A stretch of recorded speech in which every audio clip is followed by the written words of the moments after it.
তো দেখো সকাল সকাল আমি কত ফুল পেয়ে গেছি, দেখেছো?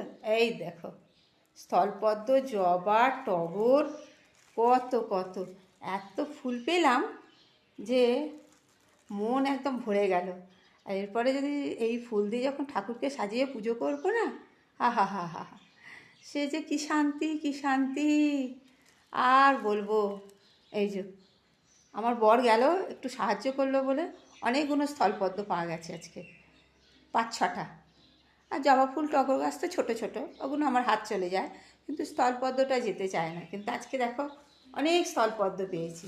এই দেখো কত স্থলপদ্ম, দেখেছো? দেখো 5-6টা স্থলপদ্ম, সব ঠাকুরকে ভালোভাবে দেয়া যাবে। বেশি ঠাকুর নেই, তবে যেটুকুনি আছে একদম ঠাকুর ফুলে ভর্তি হয়ে যাবে। খুব খুশি আমি, খুব।